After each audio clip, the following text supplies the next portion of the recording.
welcome to the Good Morning Show. I'm Eddie Francis, and I'm in for Will Sutton.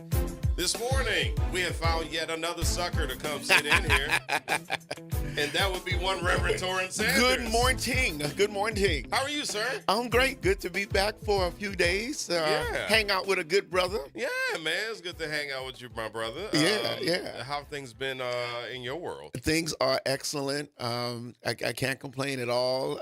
This Holy Week, so we had a little revival last night. Pastor Donna Robinson over at the church. Yeah. Tonight got Jamal Weathersby from New Hope. So trying to get revived, in the spirit. Yeah, this is a busy week for you. Yeah.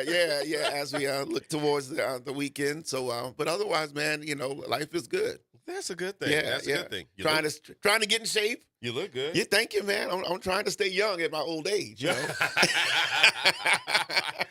You know What's funny is that my wife Halima and I, we were actually talking about this, and so I actually love yoga. Okay. I don't do it as much as I'd like to. Uh-huh.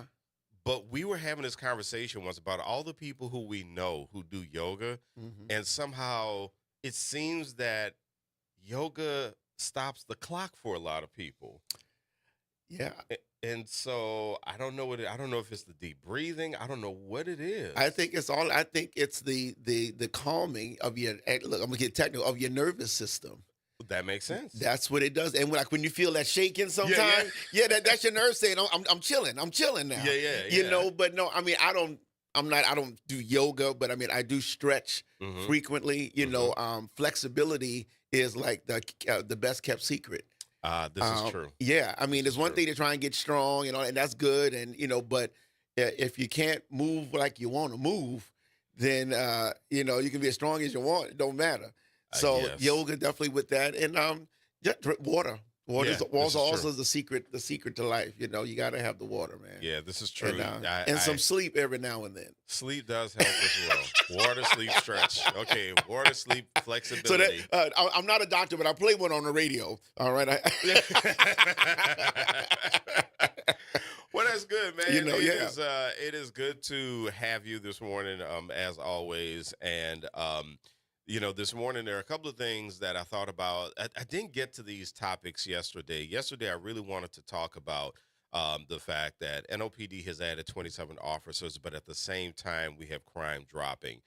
I also, though, caught a let's stop there. Let's give them. Yeah, let's give them a hand. I don't know where the bell went. Yeah. No, that is. Amazing, because it could easily be going the other direction, and we'd be like, "What's wrong with them? How come they can't?" But for several years now, we've seen that progressive decline. There is some mirroring of national trends. Even Chicago and other places. Baltimore. Yep, that's right. They've seen the similar decreases. So, but I pray that this is not a cyclical thing, that it is, a real thing, a forever thing. Yeah. So we do need to give credit where credit is due. And I'm sure it's multiple factors, but it's real, It is. And I really think that when we have a crime reduction, one of the things that people tend to do whenever there's a crime reduction is they tend to look at who they believe to be the one person who did it. But I think we need to get into the habit of saying it has been a group effort, and so that's the thing that we need to get into the habit of doing, is taking a look at what has happened in the city, because it's not just the chief of police. Yes. It's not just one group of officers. It's not just the mayor. It's not just the city council person. I mean, I think we need to get into the habit of recognizing the group effort that happened. And also, this didn't start this administration. This started the last administration. That's right. So That's right. let's give credit to the Mayor Cantrell administration for this as well. Definitely. So, I mean, there was definitely a group effort that happened. Chief Kirkpatrick comes in, and I would like to say that whereas Chief Kirkpatrick inherited some problems, I think it's very possible that she inherited some good things too. Oh, she inherited much more success than problems. Exactly. Yeah. No. Our new sheriff to be really deserves a lot of credit. I was about to say, for what has been done, and of course, and Chief Ferguson, he did start, light a path. I think and we were seeing some progress, although there was still the issue of the depletion of the force. But so yeah, we need to give credit, and that's not always done. Exactly. In politics, especially. And most definitely, all the officers who have been working really hard. And I really think we need to say good morning, hello, and thank you to the officers who have accepted change and who have done it gracefully and who have done it professionally and who have followed the plans that needed to be followed. But then they've also said, well, I'm not used to it being this way, but I'm going to try a new way and see what this happens. And what you get is you get a nice crime reduction to say, okay, great, I was a part of that. So I think really giving credit to the teams of people and the way that stuff was handed from one administration to the other administration, from one group to another group. I think we need to get into the habit of thanking the people. Definitely. And I think that when we talk about crime, of course, we have to look at the DA's office. We have to, look at the judges. And of course, it's interesting now that in the legislature, there's a move to radically change the New Orleans, legislature. We talked judiciary. About it yesterday. But definitely, I think the strategies in terms of they've targeted their approaches. I mean, for a long time, the police have known who's doing what. Personally, but then it's like, okay, now let's target that. Let's offer them opportunity, another way to live and to do things and that kind of stuff. But then let's be serious, and then you'll see the community show more support and do more. Call in more Crime Stoppers and all of those kind of things to really show, because everybody does want a safe community. Yeah, there we go. Thank you for helping me out with that. Because and I think that's why it's good to have these kinds of discussions. That it takes more than one person. It takes more than one small group of people. It really takes a lot of people. And you're right. I mean, bringing up the work that the DA has done. DAs make a lot of mistakes, but DAs also do some things really well. And I think we also need to think about the fact that in leadership, there's never going to be a perfect leader. You could have the best. I mean, we talked a lot about Barack Obama yesterday, and we talked about how much calmer the country seemed in his 2 terms. But he also took a lot of grief for his foreign policy work, for drone strikes. He took a lot of grief. I remember the Plus Loan debacle. He took a lot of grief, but he's also a human being who he did the best that he could do, and he did the best for the people. And I think when we take a look at leaders who do their best for their people, they're going to make some mistakes. They're going to say some goofy things. But I think you have to look at the body of work to try to do a side-by-side to see what they have done well and versus what they have not done well, and give credit where credit is due. Yeah. The other thing with the police is, with the termination or lapsing of the, so to speak, of the consent decree, now I'm not sure all of what's going on in terms of the sustainment. I know I used to be on the ethics board for the city, and of course the independent police monitor is supposed to be charged with kind of running that sustainment period. And of course, we're in the early phases of what's going on. But, we've been, I'll say blessed, to not have, at least by not, any big police brutality cases here in the city in the several years, to my knowledge. I'm sure, there's complaints and there's things going on. But we hope that will continue, and that's in part to the training now, and all the officers, most of them who are on, have been there for the length and tenure of the consent decree, and so now have gotten that constitutional policing inside of them, in their hearts, so to speak, And I haven't personally, I haven't been stopped by the police in terms of, in the car or whatever, in several years now, because I drive good now. I drive good now, but. You're adulting in your car. Yeah, that's right. I'm like, go ahead, young man. You may go ahead of me now. Before I'd be racing. Well, you ain't getting ahead of me. But you interact at different places and you see them doing things and everything, and so we just hope that they really again have internalized that, and the community then respects. Yeah.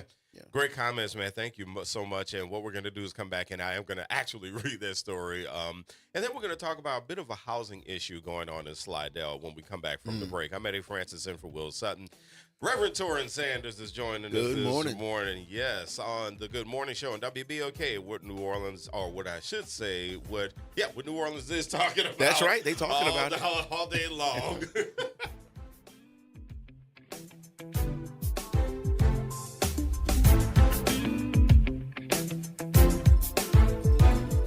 This is your news update for WBOK from WDSU. For all your news and weather, watch WDSU News, New Orleans leader in live, local, late-breaking news. Today at noon and 4 p.m. Good morning. I'm Daryl Forges with WDSU News, and here's your headlines. New Orleans police are searching for the person responsible for shooting and killing a man in New Orleans East. Meanwhile, New Orleans police search for the person responsible for that issue, and the NOPD says this happened yesterday afternoon on Chase Street off of Benson. Police say they found the man lying on the ground, dead from a gunshot wound. We continue to follow that breaking news as well. And another shooting in the French Quarter was a big issue as well that left one man injured. It happened just before 11 o'clock last night near the corner of Iberville and Royal. Police say when officers got to the scene, they found a man suffering from a gunshot wound. Police say EMS took him to the hospital for treatment. No word on the victim's condition or a motive for the shooting. The Sewage and Water Board's board rating is now taking a hit. S&P Global Ratings lowered its rating on the board from an A- to triple B+. The group says the new rating reflects the water system's limited rate-setting flexibility and reliance on external funding sources. Mayor Moreno says she will seek reforms after several water main breaks this year and budget challenges. And Mayor Moreno says the city is aiming to have 1,500 potholes filled each week. We saw that work in action yesterday with potholes already being filled in Gertown. Mayor Moreno says she plans to sign an executive order soon to speed up the hiring of 50 in-house employees to save the city money. Public Works Director Steve Nelson says while the pothole repairs will be done quickly, they are not a long-term fix. I'm Daryl Forges, and that's your headlines for WBOK. New Orleans, are you ready for a voice that says what you're thinking? Who that, you might ask? Arrington Gavin. That's right, I'm your guy, host of The Arrington Gavin Show, giving you so much filled with bold opinions, real conversations, and zero sugarcoating. We're going to be diving into the issues that matter, politics, pop culture, and all the above, unfiltered and unafraid. Catch The Arrington Gavin Show weeknights from 7 p.m. to 8 p.m., Monday through Fridays, right here on WBOK, what New Orleans is talking about. Good morning, wake up. The Good Morning Show. Good morning. On WBOK.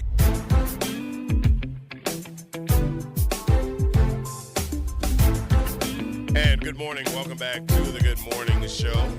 Eddie Francis in for Will Sutton, and Reverend Torrin Sanders is joining us. Good morning. Many thanks to the folks, our Facebook community, up and at 'em this morning. Thank you so much for joining us. Paul Jensen, Jacqueline Wilmore, Woodrow Parker, appreciate you. Alicia Plummer, thank you for joining. Curran Terry, appreciate you as always. These folks, they hang with us. It doesn't matter what's happening. Doesn't matter what the weather is. Fern Ware, thank you very much. UC Phillips, what's up, good brother? Good to hear from you as always. 8 to the 5, all that good stuff. And then, of course, if you want to join us on YouTube, you can join us there as well. We are streaming live also on Instagram. And, of course, you can join us if you want to go ahead and send the show to somebody, which I highly recommend, by the way. You can do that by sending them the web address, WBOK1230.com. We're streaming there. We are streaming on the Play Ode app. Or if you're in the city of New Orleans, you can do it the hard way. Well, it's not the hard way, the old-fashioned way. And you can turn on your radio, and you can go to 1230 a.m. There you go. You can do that. Wow. Yes, that's everywhere, huh? I know. Every way. So much access. Yes. So much access to me right now. So much access to WBOK and our great shows. And so, yeah, I wanted to get to the story. Fox 8 Live did this story actually a couple of days ago where they noted that murders in New Orleans were down 29% as of Friday, March 27th, compared with the same point in 2025, according to city leaders who say the decline is part of a broader drop in violent crime over the past 3 years. That message was front and center Friday at Rock of Ages Baptist Church, where the New Orleans Police Department welcomed 27 new officers during a graduation ceremony for the recruit class 206. Now, there was also history made, and history was made when Lauren Hahn, who's identified as the first Asian American female officer, was actually brought into the force as well. And so we do have that crime reduction.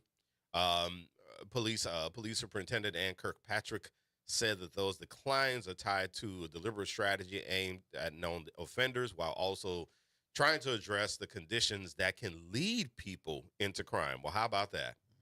Isn't that something that people, we've been trying to do this for the longest. Yes, prevention matters. It does. It does matter. And I remember, when Chief Kirkpatrick started, and she visited with us on WBOK, she talked about that.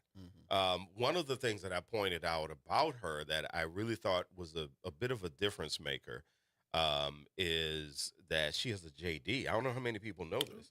I did not know that. She has a JD from University of Seattle. Okay. And so I thought that was a bit of a difference maker. But there were some specific things that she said about leadership and leadership habits that I thought were good indicators that her approach to this would actually work. And so it looks like that what she is doing is paying off. Of course, as we mentioned before the break, though, this is part of efforts that have been going on for a while, and she was able to adopt a great situation. And so taking a look at that, that is definitely something to celebrate. Now, unfortunately, Reverend Sanders, there's some people on the North Shore who are not celebrating right now. I have heard about that. The D.R. Horton homes in Slidell. So if you don't know about there's a new subdivision in Slidell, and my wife and I jokingly call it new. So we jokingly call it New Orleans East. Yes. And it is called Lakeshore Villages. And in Lakeshore Villages, there are a lot of new homes, starter homes, really. And I was one of the people who we took a look at it. We went for a tour of Lakeshore Villages because I live in Slidell, as the audience knows. We decided to move into another area. But I was one of the people who went to the area, and I looked around, and we took tours, and I said, not interested. I'd rather go somewhere else. My beef, though, was pretty specific because we had just moved from Dallas. Okay. And I took a look at the houses in Lakeshore Villages, and I said, why does this subdivision look so much like Dallas? And she said, do you think so? I said, it looks like Dallas. And I said, the thing about it is Dallas likes to make every house look alike. And so I said, no, I'm not interested. Let's not, no. And now, D.R. Horton is from Dallas? D.R. Horton is a Dallas builder. Yep. And so all the instincts will work. Yes. And so what happened is that it looks like right now there are some issues that are going on with a lot of the homes there. Now, the story that NOLA.com did, and the story was written by Willie Sweat, and this was on March 27th, it centered around one of the residents who was very excited to get into the home, who is a Marine veteran. But as it turns out, it looks like that there are mold problems. And so these homes, I don't know, they're not that old. I mean, this subdivision is, let me see, when Halima and I were looking at houses, when we moved to New Orleans in 2018, that land had nothing on it. Yes, nothing. And I think I know the area that you're talking about. So you get to Slidell. It is the very first exit. Got you. The Oak Harbor exit. Okay. Yes. And then you make a left on Oak Harbor, go to the service road, and then it is that subdivision right to the immediate right before the car dealerships. Yeah. And so so she gets into the home. But as it turns out, she's one of a number of homeowners who have filed suit against D.R. Horton, which is the nation's largest home builder, arguing that the company's homes are not built to withstand Louisiana's climate, and the attorneys are seeking state court approval to proceed with a class action lawsuit against the company and that is according to attorney Lance Unglesby. D.R. Horton did not respond to any comments. They didn't do an email response or anything like that. And so the company has recently defended the quality of its homes, and has also argued that because of agreements that residents signed when they bought their homes, the disputes should be settled through arbitration, which would follow different procedures than a traditional court. But the thing about it is that this is, and that story again is on NOLA.com from the 27th. It's heartbreaking because it's a new subdivision. Oh, I can't imagine. And all these folks have gone buying in a new home and the excitement that goes with that, and then not too many years after, or however many years after, then having to deal with that. Now, you said an article that says the Louisiana climate. I remember. I don't know what that means, but I remember back in the Lower Ninth Ward after Katrina, and there were issues with some of the housing that was built, but they identified the sheetrock. It was with the Chinese sheetrock, I think it was referred to as. And I know some homes, I knew a few people who had to then tear out, all of the sheetrock, out of a good home, so to speak, and get that redone, and because that was creating some of the mold problems. So I'd be interested to know, just from an architectural or contractual standpoint, what is it the materials? Is it the actual labor that was put in where things were not sealed properly or whatever, in terms of when they mentioned the environment and the humidity and whatever? That'd be interesting to find out more specifics. Because mold is created by moisture, huh? I'll tell you this: those homes went up mighty fast. that was the thing I looked Bing, at. bang, boom. Huh? Yeah, they went up mighty fast. And again, as a Dallas builder, is not surprising because, having lived in the Dallas area, I'm familiar with how quickly they developed Frisco. And if you haven't been to Dallas, Frisco is north of Dallas proper. The population of Frisco has just exploded. It's where the Dallas Cowboys moved their facility.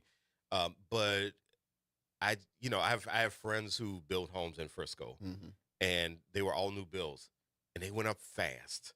And, I'm sitting there, having grown up in Treme, I'm sitting there going, boy, these went up mighty fast. Okay, is everything okay? And some of those folks have had some issues with their homes. Now, here's the thing that makes things a bit more interesting for Lakeshore Villages, and a lot of people don't realize this, but technically they are not in the city of Slidell. They are in an unincorporated part of St. Tammany Parish. Wow. So they have to deal with the parish government. They don't have, the city of Slidell doesn't deal with them. I actually live in unincorporated St. Tammany as well. So that is definitely something to look out for, and I really, really hope, and I know quite a few people who live in Lakeshore Villages. So I really hope that everything turns out. It's a lot of black folks that have moved out there. A lot, and that's why we call it New Orleans East East. So we do have an interview coming up in just a little bit. Looking forward to this conversation with Doc Mosho. Oh. All right. Dr. Maurice Scholes. He's going to come in and talk about the National Medical Association regional convention, and they're going to be at Southern University, and we can't wait to talk to him about that. That's great. Yes, so we're going to talk to Dr. Scholes in just a little bit. So let's go ahead. Let's take a break right now. Let's do that. I'm Eddie Francis in for Will Sutton, and then hanging out, Reverend Torrin Sanders. Yeah, we are here. We're here. Waiting for Doc Mosho. And now, of course, you can give us a call, 504-582-9422, 504-582-9422, WBOK, 1230. The station you listen to all day long and what New Orleans is talking about. All day long.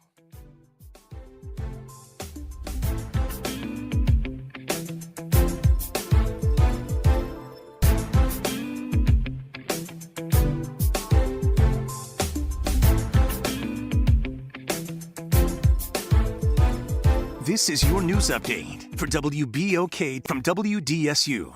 For all your news and weather, watch WDSU News, New Orleans' leader in live, local, late-breaking news. Today at noon and 4 p.m.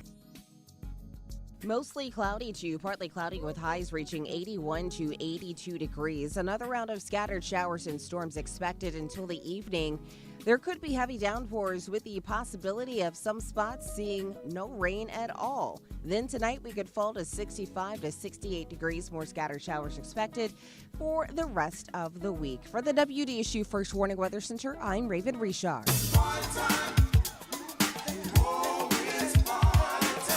That's right. It's party time each and every Sunday night at 7 p.m. on WBOK. It's the Throwback Throwdown with DJ Wick as he brings you the best in old school from the 70s, 80s, 90s, and the early 2Ks. Plus, the party goes to another level at 9 p.m. with the Throwback Throwdown Party Mix to round out the night. It's the Throwback Throwdown Sunday nights at 7 p.m. on WBOK and on the World Wide Web at WBOK1230.com.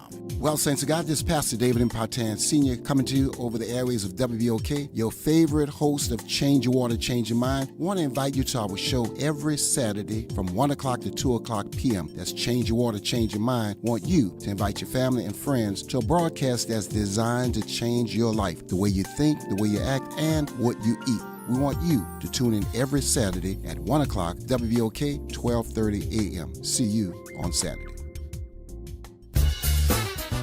Andronica Morris, host of Put Housing First. Join us every Tuesday at 12 o'clock where we will discuss how housing affects every aspect of our lives and what's necessary, what's needed to guarantee housing for all. Join us every Tuesday at 12 o'clock as we dig down deep onto the issues that affect all of us.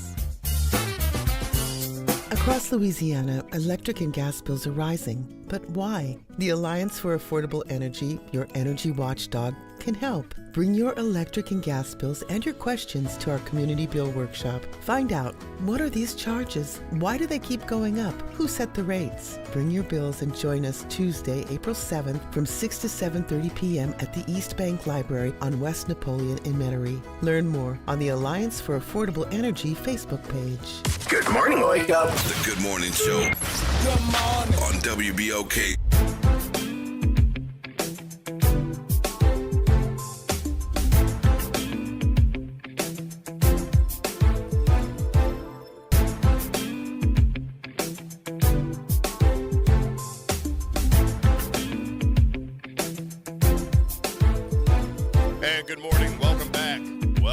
Welcome back to the Good Morning Show. Eddie Francis in for Will Sutton.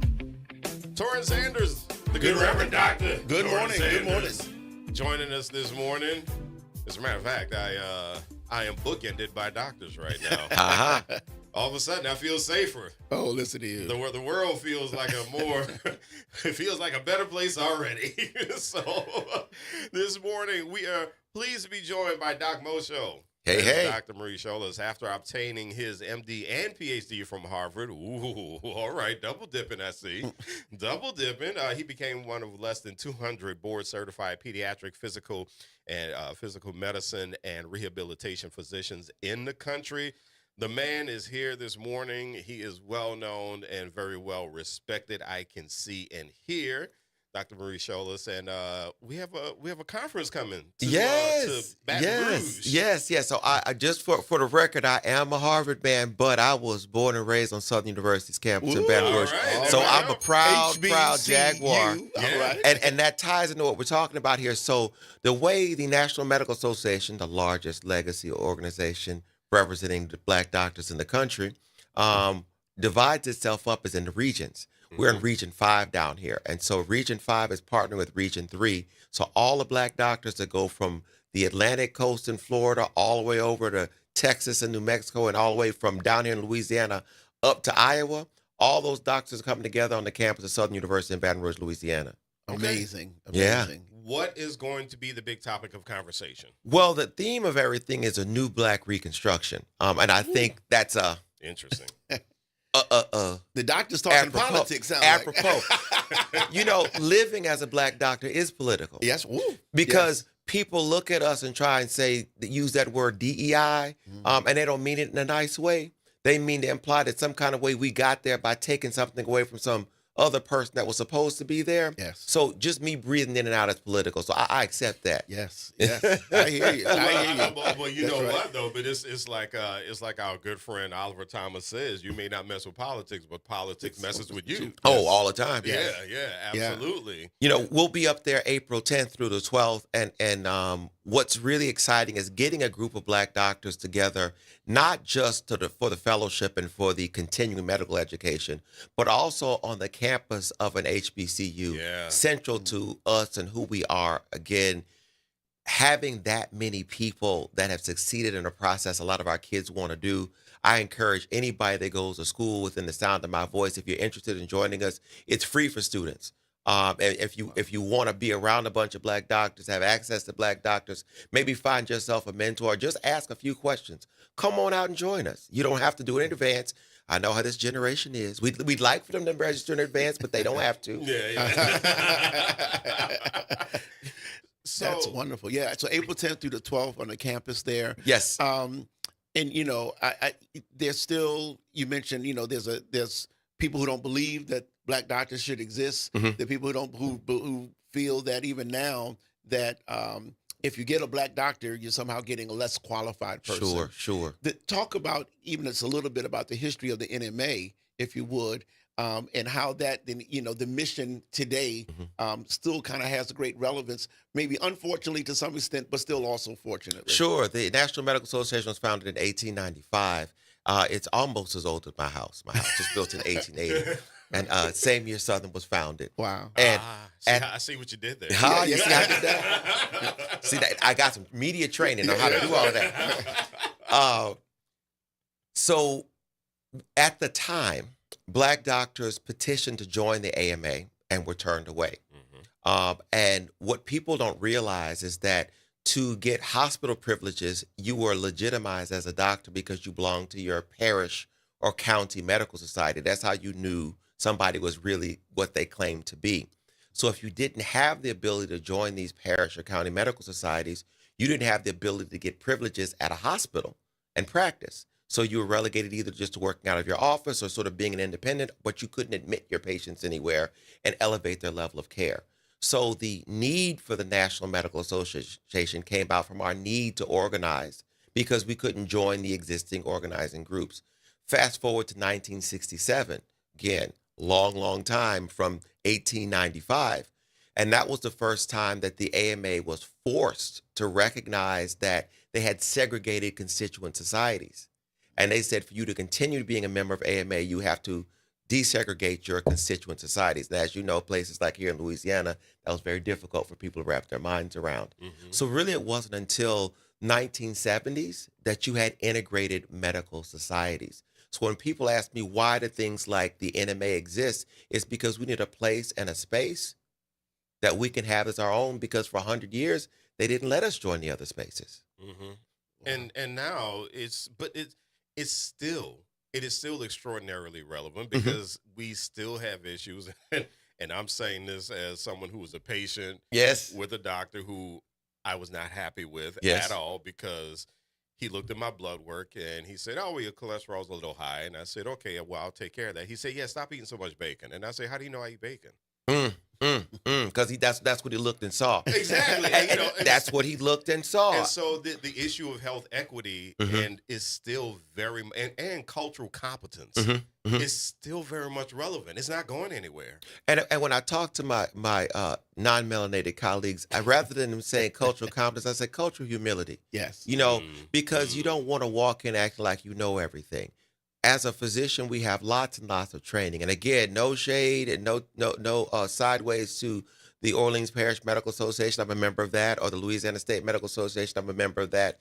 But we need NOMA, New Orleans Medical Association, and Louisiana Medical Association, which is our Black constituent groups here in Louisiana and New Orleans, because where two are gathered in his name, what happens, preach Reverend? Now, preach. Where two are gathered in his name. That's right. Something gonna happen. Something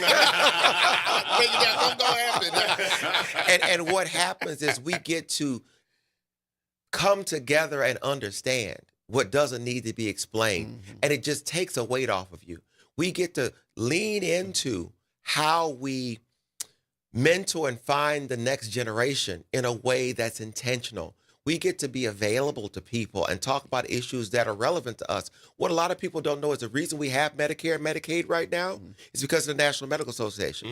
The AMA did not support that bill. We supported that bill. So all of these poor working class people across the country, they have coverage through Medicare and Medicaid because of the National Medical Association. Wow. You know, we were there at that bill signing because we were the driving force behind that. So when we lift the issues that affect us, invariably, it lifts everybody. That's right. And I know, is Dr. Bailey still the president, or was he the former Ron Bailey? Ron Bailey is a past president. Past Okay. president of the National Medical Association. But Ron Bailey is president-elect of the American Psychiatric Association. Ooh. So he is going to be head of all the, not just the black psychiatrists, but all the psychiatrists. Yes, and so he's currently the chair of the LSU Psychiatry Department. Yeah. And one of our frat brothers. Okay. Yeah, but a great man, and I did not know that, so that's wonderful to hear. Now, the theme of the conference, say that again. The New Black Reconstruction. So talk a little bit about that. Yeah, what does that mean? So Dr. Roger Mitchell is our current president of the National Medical Association. He's a pathologist out of Washington, D.C. Dynamic man. He actually wrote a book called Death in Custody, and he was one of the people that came up with the actual protocol when you do autopsies on people that died in custody to see if there's any funny business going on. So again, he's not just talking about it, he's being about it. And in this era of Trump as the president, we see a lot of sort of things remind us of what happened right after emancipation when there was this vicious backlash to the progress that we made. And I think this era of Trump is a vicious backlash to the Obama presidency. So it's very apropos to say the same way we fought things in the Reconstruction, we are in the new Reconstruction now, fighting for some of those same things. That's right. And I just heard again recently, I thought the animus had kind of died down, but Trump just recently said, no, that in terms of Obamacare, wanting to try to go at it again. And so talk about, but what did Obamacare really do? So, and why did it even, how did it even happen? Because I know even years past, I know Hillary Clinton and the Clinton administration, they had tried. What did they do that was different, that actually got something done? And why do people still want to attack it? So the way insurance happens here in the United States is that it's always tied to your employment, okay? Meaning you get your health insurance through the job that you work, which works okay for many people that have a traditional W-2 job. But in places like New Orleans, where we have gig workers or people that are in the entertainment industry or people that are in certain niche places, you have the ability to make a living, but it doesn't come with those benefits of insurance. So there were big chunks of people that just were not insured properly because of the type of job they had, if they had a job at all. The second thing that people don't realize is that when you're trying to deal with the risk of providing insurance, you need healthy people to offset the people that have some health problems. And what would happen is if you were a gig worker and a male that was young and in good, decent health, you just ran bare, didn't have any insurance, okay? Because the money you'd pay, you'd never actually see coming back to you. And that left the only people to be insured, these people that have diabetes, terrible heart disease, had a bunch of strokes. And so they were a very high risk pool. So what Obamacare did was it put everybody into a situation where they could be insured, whether you were employed or not. And it took people that were high risk and put them in a pool with people that were low or moderate risk to bring down the premiums for everybody. So it made insurance accessible on a larger scale, whether you had a job or not, whether you were a gig worker or not. And why would somebody not want that? Because they don't. So I'm going to tell you what it is. The concept of conservatism really revolves around the deserving poor. Yeah. Okay? So if you look at things like social programs in places like Minnesota that are very homogeneously or 90% white, they're much more generous than social programs in places like Mississippi that are 40% black. Okay? Because in conservatism, they don't mind giving, but they want to decide who's worthy of getting that support. And so that's the push-pull. So the criticism of something like Obamacare is they feel like, well, all these unworthy people that are too lazy to do this and don't deserve that or the other shouldn't be cared for because they're not caring for themselves. I believe that health care is a right, not a privilege.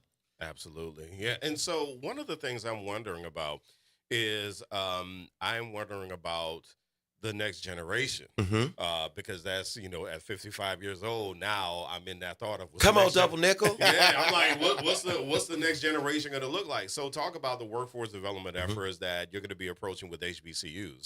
Sure, excellent question. So if you look at the number of black men applying to medical school right now, it's not more than in 1972. Oh wow! So we have not managed to make the profession of medicine more accessible to black men in 50 years. Okay.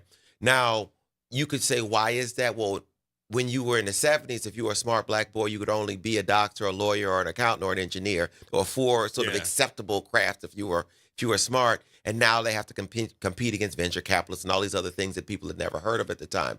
But it's also because kids go where they feel wanted and supported. And we need to lean into that intentionality. I'm so excited about this initiative with Ochsner and Xavier putting on the map here in New Orleans our 5th historically black medical school. The process of evaluation is underway, and if things go well, they're going to start recruiting a class this fall. Okay. Wow. And so if you recruit a class this fall, that class would start in 2027 and graduate, God willing, and the creek don't rise in 2031. And what does that mean? 60 more doctors, 60 more people here in Louisiana trained to provide culturally humble care to people that look like you and me. It seems to me that it's one thing to get a young person attracted to it and they say, oh yeah, I definitely want to be somebody who heals. I want to be a doctor. But then what does it take to keep them in? Like that space when they are coming out of undergrad and they want to get into medical school and then they get into medical school. Yes. I imagine that's where the wheels kind of fall off for some students. Like when they get in and it's just not what they thought it was. What does it look like to keep people going? So what I tell people is that you understand what you're exposed to. Medicine is a very, very, very process-oriented path. There is no way to step outside of the process. You have to respect the process in a way that a lot of young people don't quite appreciate. What do I mean by that? The applications are due at a very specific time. They have to come in a very specific way, and you have to designate how to send them, who you want to send them to in a very specific way. It doesn't matter if you're phenomenal. Nobody's going to come find you and knock on your door. You, as the Michael Jordan of pre-med applicants, or you as a Buster walk-on in the D-League, have to do the same thing. You can't merit your way out of the process. And I think a lot of people are surprised by that. The second thing is, it's not just about how well you perform as an individual, it's how well you understand how to perform within the context. And I liken it to the military. People understand that if you're going in the military, there's a certain haircut you have to have. There's a certain way you have to show up. There's a certain way you understand the rank and status of the people above you. There's a certain way you interact with the rank and status of the people above you. Medicine is very similar in that you have third-year medical students are junior to sub-Is, or fourth-year medical students who are junior to interns, who are junior to residents, who are junior to fellows, who are junior to the attending, all finished top of the heap doctor. And if the attending is standing up, you as an intern need to stand up as well. I don't care if you're tired. And if you sit down when you're someone senior to you is standing, it makes you look disinterested, which gets you a bad evaluation. How would you know that? Okay. Yeah. So mentorship is really, really important. Does that make sense? Definitely. Sense. No, and that's great. But then on the other end, I mean, and having a lot of friends who went on to be doctors when I was in college, and I saw the level of preparation they came to college with. And so that's that early exposure, what Dr. Mackey does with with STEM NOLA. Yes. But just, because you don't just, and correct me if I'm wrong, learning chemistry and biology and it don't just happen like that. You have to kind of live it and breathe it in order to really, especially if you want to go to medical school. And so getting acquainted with all of that doesn't just happen, in an instant unless you truly are, some brilliant. So how do we work in, even pre-high school to really do more of exposing Black boys and Black girls to the medical field in a way that would really gain their interest, and then say, hey, yeah, I need to learn this now. Let me learn the periodic table now. You know, let me do some of that so stuff now. you can be what you can see. Yes. You know, and I think a lot of people don't have any problem saying they want to grow up and be in the NBA or they want to play in the NFL.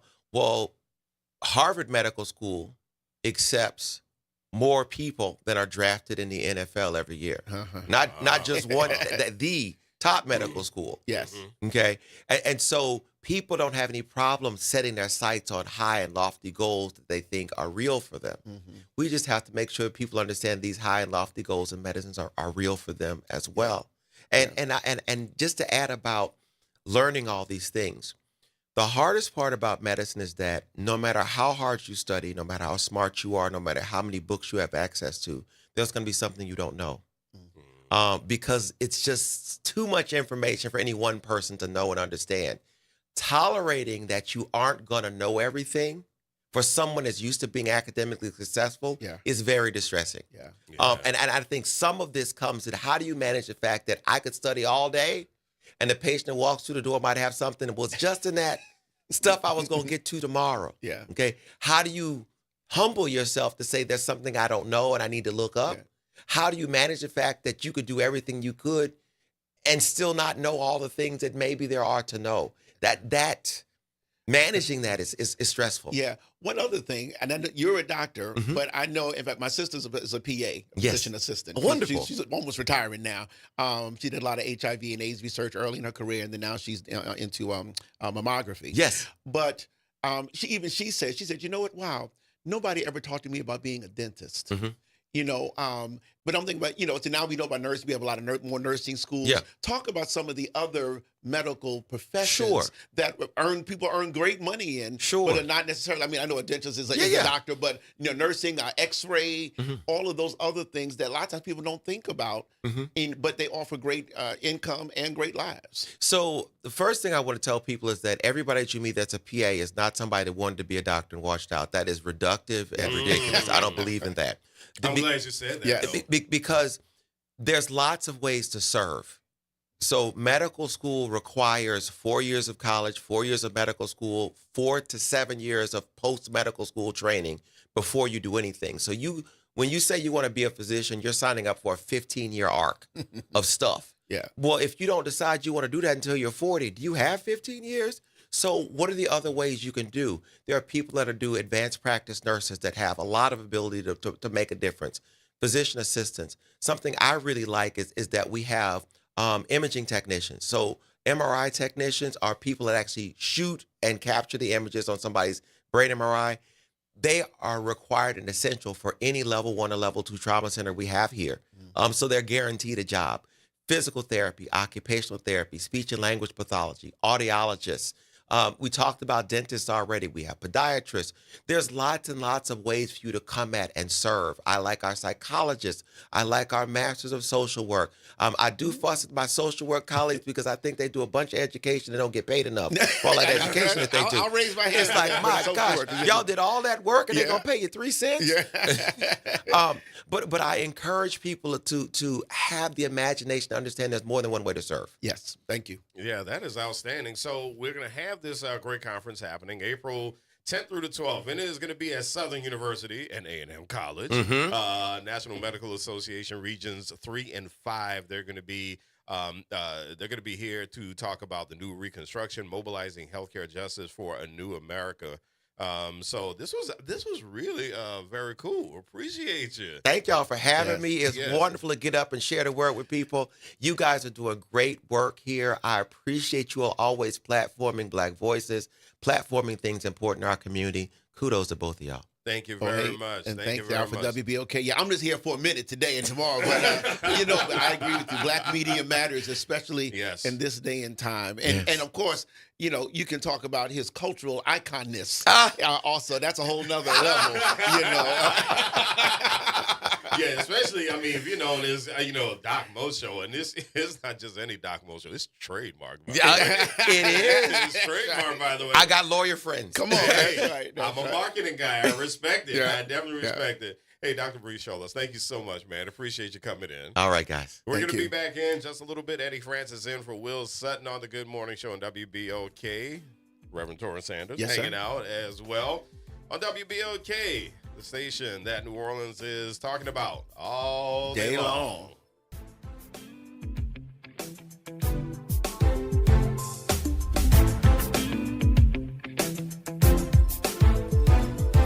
This is the Bloomberg Black Business Beat, brought to you by FidelityInvestments.com. Now that we're in the second year of President Donald Trump's second term, our team of analysts at Bloomberg Intelligence is taking stock of how some of the administration's pushback against DEI is changing the business landscape. I spoke with Bloomberg Intelligence senior ESG analyst Rob Duboff, who says the biggest impact is how companies talk about diversity.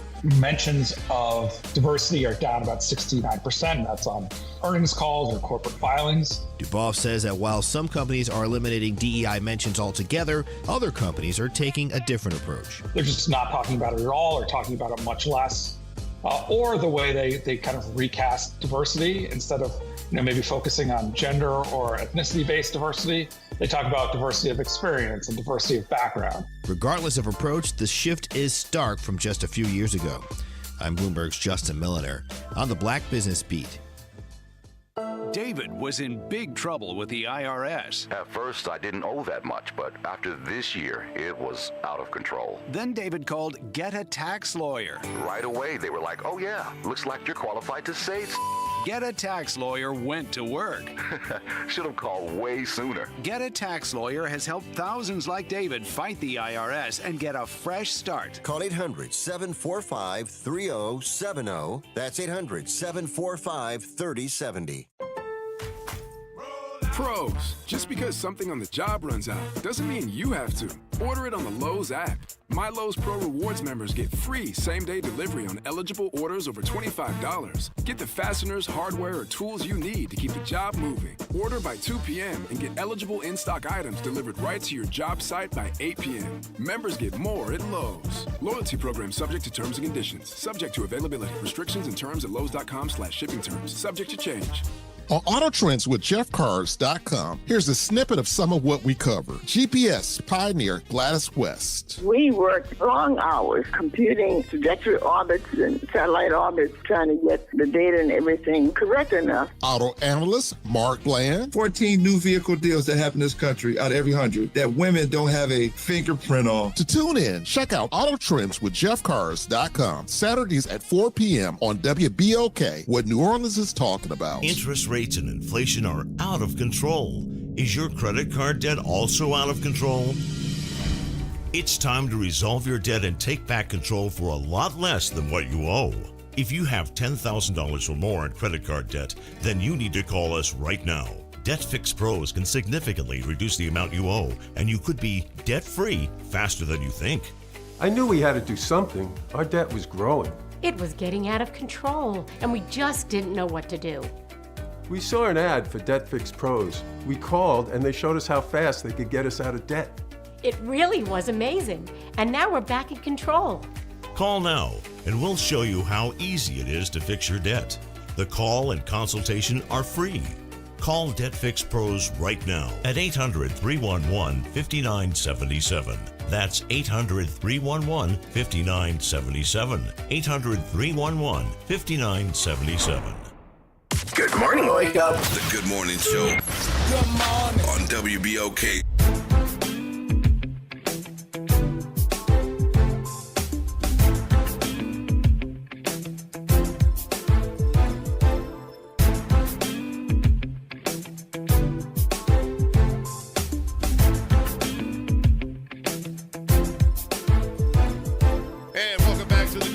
Show. Eddie Francis in for Will Sutton. Reverend Torrance Sanders hanging out. Good morning. With us. Good morning.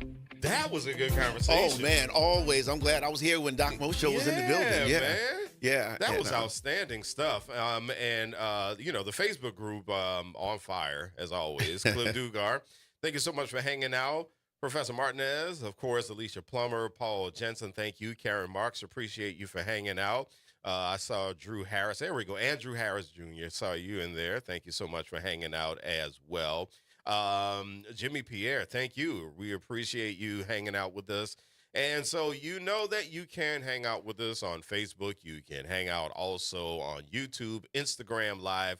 is where we always hanging out. Oh, there's one person on Instagram. That's me. All right, cool. And then, of course, we have the website, WBOK1230.com, to play ODAP, and 12:30 a.m. on your radio dial. So thank you so much for hanging out with us, because we appreciate you being a great community that backs us and supports us. And so there's something that I have been doing, as a matter of fact, Reverend Sanders, Tor, and I've been taking a social media break. Oh, wow. Yeah. I decided to do it. As it turns out, I'm probably doing it for a very good reason.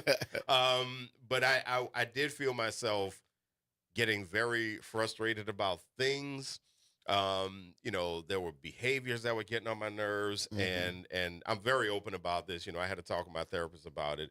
And she said, do you think maybe you should take a break from social media? And I said, yeah, I really, really think I need to. Yeah. So the only reason I'm logged into Facebook and all that stuff right now is because of the show. But after this show, I will be focusing on the other stuff. Yeah. No checking stuff, except for LinkedIn, because I do business there, but it's not like the other platforms.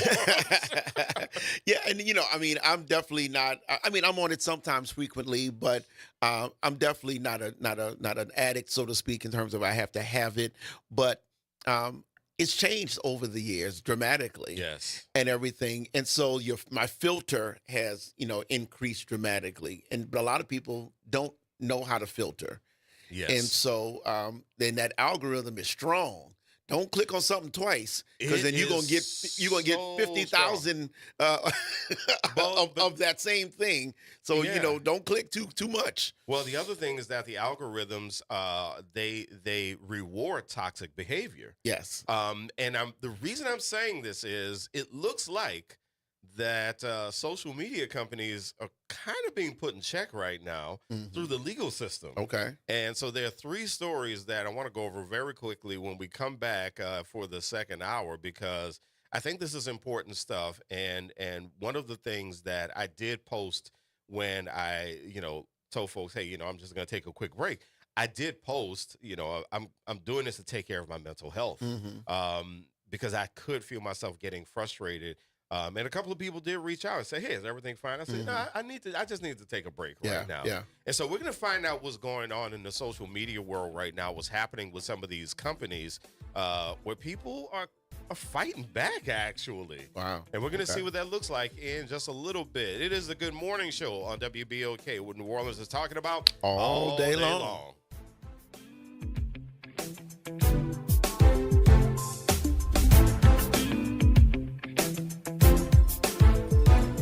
WBOK New Orleans, home of the Good Morning Show, 7 to 9 a.m. weekdays.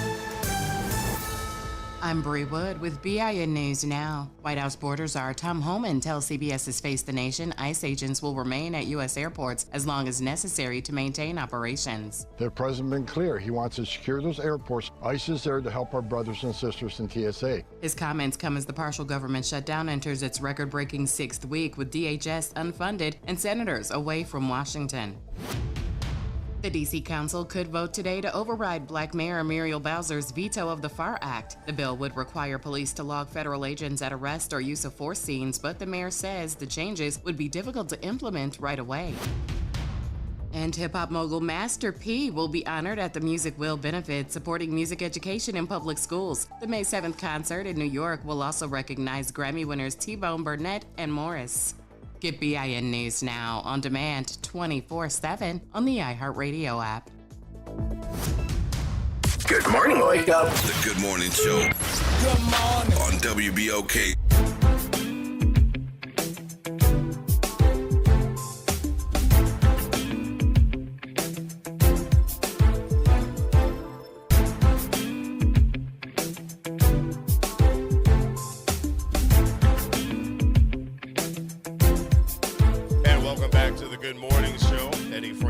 In for Will Sutton. Reverend Torrance Sanders hanging out with us this morning. Good morning. Good morning. And of course, good morning to our community on Facebook. We appreciate you as always. So as it turns out, there's some interesting things happening with social media companies right now. There's an article on its website, timesofindia.com. that reports that Meta loses $300 billion plus in March. What is making investors so worried about Facebook, Instagram, and WhatsApp? And so they have reportedly lost over $310 billion in market capitalization, according to this story. The decline comes as legal risks and concerns about the company's heavy spending on artificial intelligence weigh on investor confidence. So this is more of an investor story. However, there are these stories coming out that a lot of these folks, especially the tech companies, are trying to cut, I'm going to say this, they are trying to cut corners with AI, trying to use AI agents and AI assistants. And so their shares are down 19%, and they're on pace for their worst monthly performance since October 2022. Now, combine that with, according to CNN.com, CNN Business, there's a first-of-its-kind decision that marked a crucial moment of accountability for social media companies, the story says. This was written by Claire Duffy. Meta, YouTube, TikTok, and Snap face thousands of lawsuits from individuals and families, as well as school districts and state attorneys general.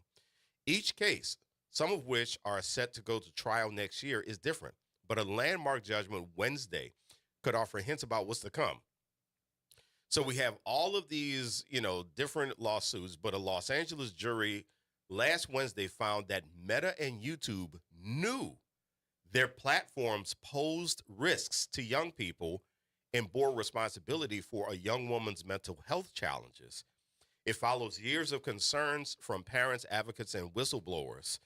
Now, from a business ethics standpoint, when you have a whistleblower, something bad is happening. And they know it. Yeah. And they know it. Yes. And the reason you even have that whistleblower is they are working really hard to conceal whatever's happening. It's reminiscent of the tobacco companies. And so there's a comparison drawn there in another story. Yeah. So the financial repercussions of the Los Angeles case, a combined $6 million in compensatory and punitive damages, which I think $6 million is a bit generous. To me, I would think there should be a little bit more, or a small price to pay, as the article says, for companies as large as Meta and Google. What's more, the companies plan to appeal the decision, and there's no guarantee that subsequent cases will go the same way. And so the article says, still, the verdict proves that social media companies are not immune from responsibilities for their impact on users. And it came one day after a New Mexico jury ordered Meta to pay $375 million in damages for failing to prevent child sexual exploitation on its platforms. Wow. Together, the decisions could herald major changes for big tech, whether through the courts, Congress, or beyond. Their stock, Meta stock, ended Thursday nearly 8% down. Google shares fell 3%. And I think this is significant because what these companies have gotten away with saying to people who have said, I feel as if I have been done harm. They have gotten away with saying, well, this is why we have end user agreements. This is why we have community standard agreements. If you don't like it, just block them. They've gotten away with saying that.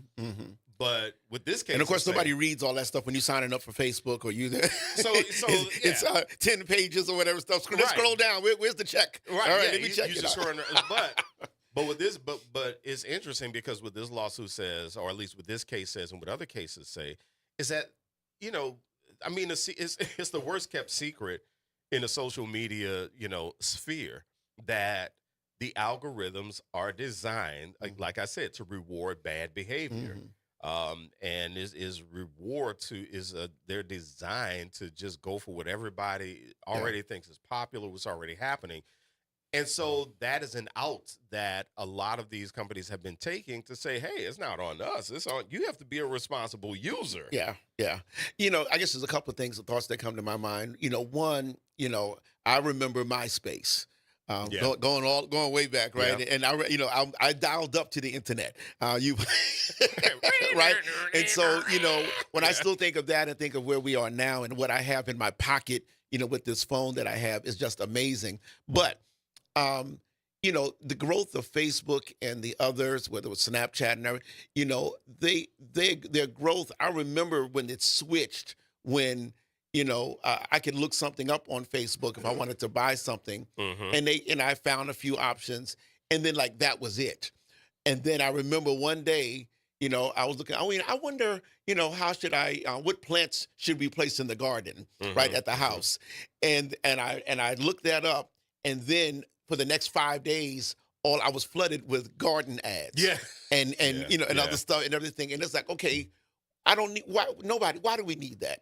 Why do that? It's like we already want you. You don't need to loop me further in by giving me all of this other stuff.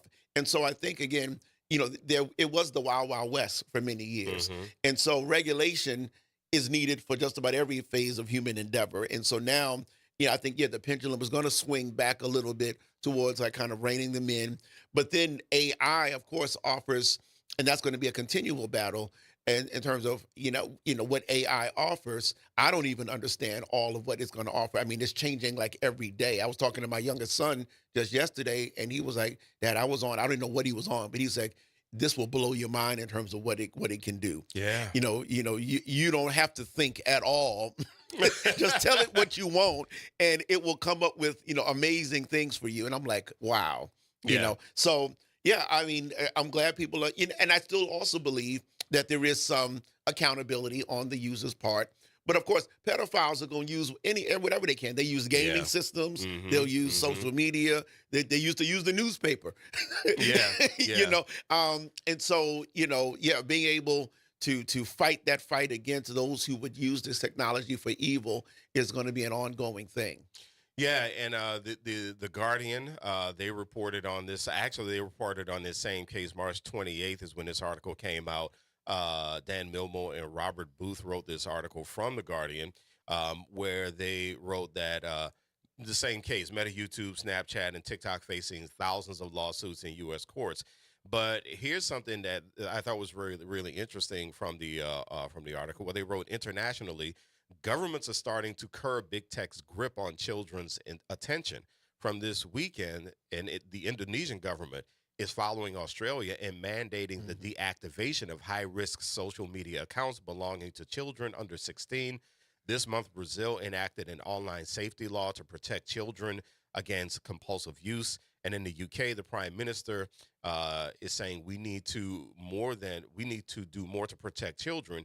He cited a potential UK social media ban for under 16s and curbs on addictive features such as infinite scrolling, the apparently bottomless supply of new material when a user reaches the end of their feed.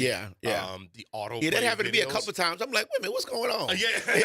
It was like TV back in the day when midnight and the national anthem was played. It was like, well, all right, that's it for TV today. So that may not be a bad thing. And and honestly, I kind of wish we would go back to that. I mean, I kind of wish we would go back to airtime being done and the national anthem. I mean, I really wish. I don't know if I'm going back that far, but I'm sleeping anyway. I'm not trying to, I'm trying to go. That's to the start anyway. of some people's day, man. It is the start of some people's day. But I do think that, I think just knowing that there are folks who have been able to successfully take legal action against the platforms is telling. And I agree with that. I think, was it Australia that put a ban on school phones in schools? Yes. I mean, I think that should sweep across the country right now. There's no reason. I mean, they have enough equipment, technology, iPads, whatever, in schools for use for that purpose, for school purposes. Don't bring, you don't need your phone in school, and then I think that would cut this. So it's only now they can use it, 3:30. To whenever. And then it's up to parents, to be parents and say, give me the phone at 9 o'clock or whatever clock you say, and it's done. Yeah, I agree. So social media companies are being held responsible. Again, I think the most telling thing, though, in all of this is that they're whistleblowers. Yeah. And when they're whistleblowers, something bad is happening. Something really bad. So, Torin, you actually have some information that you want to share about the fiscal monitor. Well, yeah. A couple of days ago, March 28th, the NOLA.com reported that the state is going to appoint a fiscal monitor for New Orleans school system, citing repeated accounting errors. I think we need to go to a break, huh? Hold that thought. Yeah. Hold that thought. Let's hear about that in just a little bit. Eddie Francis in for Will Sutton. Reverend Torin Sanders hanging out with us on the Good Morning Show on WBOK, what New Orleans is talking about all day long.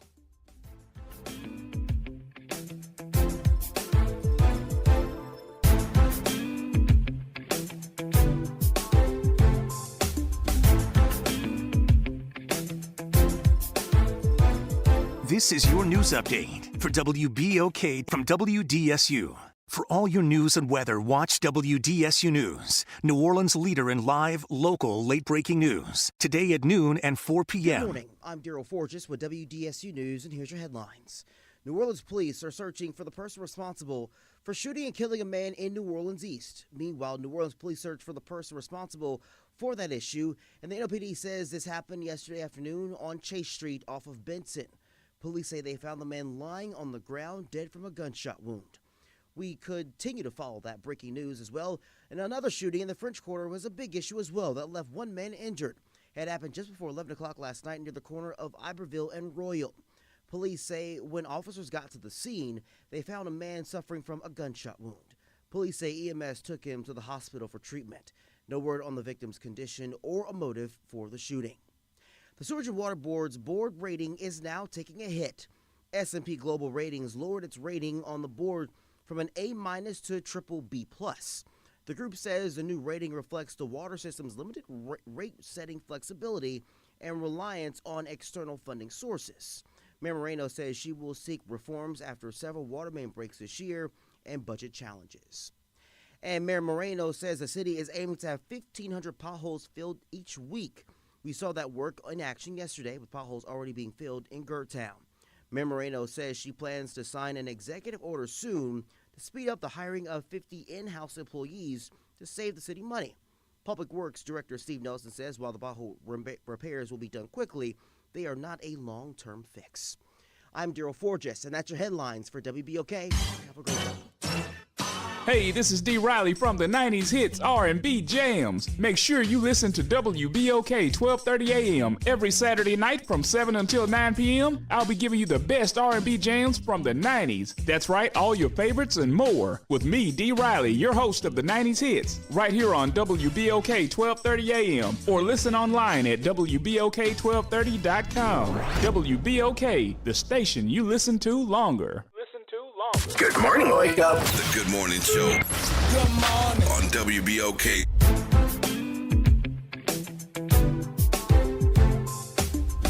And welcome back to the Good Morning Show. Eddie Francis in for Will Sutton and the good Reverend Dr. Torin Sanders hanging out with us this morning. Always good to have you hanging out, my brother. Always good to have you hanging out. Good morning to Martin Curley. Thank you so much for hanging out.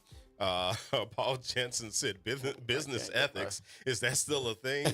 Yes, Paul, it is. It is. Linda Lewis. Oh, Linda Lewis said that her daughter took a break from social media for Lent. Our frat brother, Walter Kimbrough, does this every single year. Yes. He does. He does a social media fast. Karen Marks said, good to see you, Reverend Dr. Torin. Thank you. Sanders. And we know that you always provoke us to think. And she directed that to me. Thank you very much, Karen. I try, despite what people say. I try to use that big St. Peter Claver brain. Right? All right, so we have a fiscal monitor being appointed. Yes. Tell us about that. Yeah, so there was an article on NOLA.com. It was well publicized over a year ago that the school system, school board, there was an issue with a miscalculation, they said, that resulted in a lot of problems for the charter schools. And apparently it wasn't just a one-time thing. But now the state is saying because of repeated miscalculations that now the state is going to appoint a fiscal monitor. Now, this is not a takeover like in the past, but that there'll be somebody from the state to help monitor and so that there will not be any further miscalculations. And so because when this happens, and I'll read from the article, it said Brumley, who's the state superintendent of education, said the district's accounting errors had left the city's charter school leaders, quote, scrambling to balance their budgets and forced the education department to recalculate funding allocations for school systems statewide, saying the district failed to follow basic accounting principles. He said the district recently repeated a mistake in projecting tax revenue that caused a major financial crisis last school year, end quote. And so, of course, the school board, I remember saying that they refute some of those statements and what have you, but it's well known that there were issues at least once, and of course, it sounds like more than once. And that I didn't realize until this article that it forced the state to do other things statewide. I thought it was confined then just to New Orleans, but apparently not. And it's just that the school board for several years, Post-Connect, was on a good track in terms of financially and what have you. Of course, now everybody's aware of demographic changes and, the school closures that are being proposed or enacted and what have you. But to make basic accounting errors is something totally different. And it speaks to, I think, just, the need for more institutional memory. There's been such turnover, even at the superintendent, level and then below. And with those things, you got to have people who've been around for a minute, or at least, or bring them in to consult, so that they can give you that background, and so that you don't make those critical errors. So we'll see what happens, because once the school system gets started, and you've hired X amount of people, and you've done this, then to midstream to say, well, we got to get rid of 4 people over there. We can't do these programs for kids, this and that. That's a tremendous disruption. It is. For the whole, that whole school, and for those children in that school. And so hopefully this, can be avoided, or this can be worked out. The monitor won't last very long, but it needs to be stated that this happened, and accountability needs to be taken for it. So to go back a little bit to something that you said, it sounds like part of the thought is that what could have been happening here is high turnover. I believe that there's when I say lack of institutional memory. You need, of course, people will come in and go, CEOs, CFOs, and that kind of stuff. But there's generally some way to kind of make sure that that knowledge is passed down. It's different than from just hiring somebody who's an accountant. School accounting is different from regular accounting. And as a school board member, in terms of the terminology you got to learn and all of that kind of stuff. And so it's important to have that, or to make connections with other school officials in other parishes. Help us out, show us, bring the person from Jefferson Parish or St. Tammany, whoever, who may have that institutional background to help whomever's there, because you don't make these kind of errors if you know what you're doing and have been there for a minute and everything. So we can't operate in isolation. And the reason I ask that is because that's something that we've actually talked about on this show. We've talked about that before, and a lot of the listeners were involved in this conversation, especially on Facebook, where I talked about one of my pet peeves of leadership is when people come in and they feel that they have to do this clean sweep, and bring all their people in, and you lose institutional memory. I have been in that situation where I've come in as a new director of something, for me, marketing and communications. I've come in as a new director of marketing and communications. And I've asked a million questions about, well, what were we doing before? Why was it being done this way? And people will say, well, we don't know, just do this. And I'm like, no, but if I understand what we were trying to do before. That's right. And if I can keep the great parts going and then correct the parts that were giving us trouble, then I'm not trying to change just because Eddie is the man. That's not the point I'm trying to prove. I'm trying to make sure I honor what it is that what has been working for us. And what would happen is that there would be an admin or some other silent MVP of the campus who nobody just really pays attention to. And they'll say, okay, well, Eddie, this is what was happening. Thank you.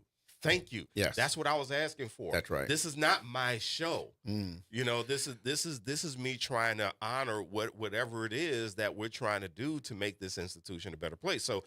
So the institution. But you realize everybody doesn't have that mindset. But everybody doesn't have that mindset. There's a new sheriff in town. Yeah, there's a new sheriff in town. And all y'all. And somebody once told me, you know, we need to work on my personal brand. And I was like, nobody cares about your personal brand. That's not what this is about. But I think that this is a place where we can see that number one, one thing I want to be very careful of is not turning this into an accusatory conversation to say, well, it's because of this person or it's because of that group. But we definitely need to point to the fact that what you said about institutional memory is extraordinarily important. That's right. When it comes to running an organization. That's right. Yeah. And, you know, board members, you know, haven't made any statements that I've seen, school board members I'm referring to, but, you know, school board members have a fiduciary responsibility also to ask the right questions. That is more of an art than a science, sir. Yeah, but you got, you know, and of course, then you got to get educated. You have to get counseled on what to look for, what questions to ask, and all kinds of things so that you can, and not to play gotcha, but so that you can effectively hold the leaders that have come before you accountable.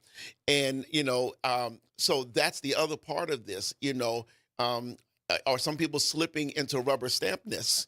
Or are we, I'm going to go there, or are we really saying, no, we need to have a meeting and we need to go through this before we present it to the public and so that we know what we're talking about and that we tasted the gumbo, you know, rather than say, oh, they always cook it good. They cook it good. You know, you go, yeah, well, let's go with it. No, let's taste this gumbo and make sure it's right. So a lot of people don't realize this, but even though you have highly accomplished people and great leaders on boards need to be trained. That's right. A lot of people don't realize this. You might have a highly accomplished CEO, but CEOs need to be trained. I'm going to ask you this as someone who really understands a lot of the nuts and bolts of what happens in the city. In New Orleans, do we have a track record of robust professional development on different levels? What's your opinion on that?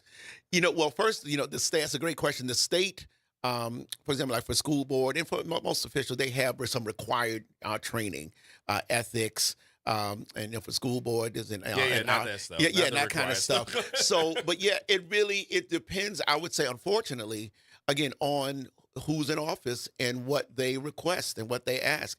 I know, for example, I remember OT would always say, you know, he'd ask for a retreat for the council when he was on the council most recently, and it didn't happen. And now I don't know the details and ins and outs of that, but that's a great thing to ask for. But things like that, that's an opportunity. Exactly, essential to see. Then you learn not only what the presenters are talking about, but you get to learn your fellow officials to see what are their gaps and their strengths, so that then you can say, you know what, you really should be doing this. You know, I want to do it, but you know it. So I'll sit under you. I'll be your vice chair, whatever. And so that you can learn and everything. So those kind of processes need to happen.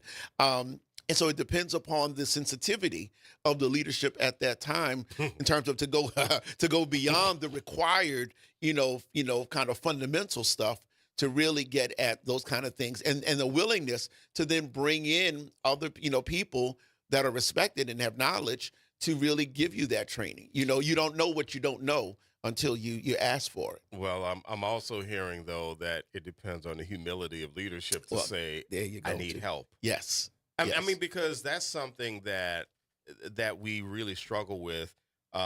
You know, when I was at Dillard, I remember this was a big conversation that we had in the administration, that one of the things that we were, and you work at a university, you work at SUNO, one of the biggest things that we had trouble getting students to understand is that it is okay to ask for help. It is a superpower. It is a superpower. I mean, you know, I actually had this conversation, you know, the other day with a friend of mine. We were, you know, a fellow business owner, and we were like, hey, you know, we're going through kind of a valley right now. What do we need to do? And I said, it has taken a lot for me to humble myself and to simply ask for help. Yes. Even now, even though I know I should. Yeah. It is something I need to do. And for me, I think listening to issues such as institutional knowledge and problems piling up and realizing that the responsibilities here are awesome. Yep. As far as serving our children, serving our families, serving the community to make sure we get more educated children and we have a more educated workforce. We have future leaders who are prepped to come in. I just really hope that our boards and our leaders are humble enough to say we have got to get something beyond the required trainings. Right. I just got a quick joke I tell. It's a real story, but it's about the power of asking. I know, I went to a wedding reception one time, and I say hungry. I wasn't just hungry. I was hungry, right? And the wedding receptions, many times they give you these little plates. Right. And so I remember I got one of them little plates and I went down the line. I got 2 meatballs, a wing, that they gave me and, a few little sandwiches. And I sat down and I was like upset. I'm like, dang, this, I'm hungry. That's all I got. Then one of my friends came with 3 plates. I'm like, how'd you get all of that food? They said, I asked. I said, all I need to do was ask. So you just gotta ask, and you're asking, you shall receive. You're asking, you shall receive. So I said, I didn't ask, but you asked. You got 3 plates. I just got my little one. Wisdom from the good Reverend Doctor. We're going to be back in just a little bit on the Good Morning Show because there is something else that you wanted to talk about. It was the UN resolution. Oh, yeah, just for a minute. We got to talk about that. Yeah. And then Southern is saying, I want my cut. Southern went to the state and said, I want my cut. We're going to talk about that in just a little bit on the Good Morning Show. Eddie Francis in for Will Sutton. Reverend Torrin Sanders is joining us on WBOK, what New Orleans is talking about all day long.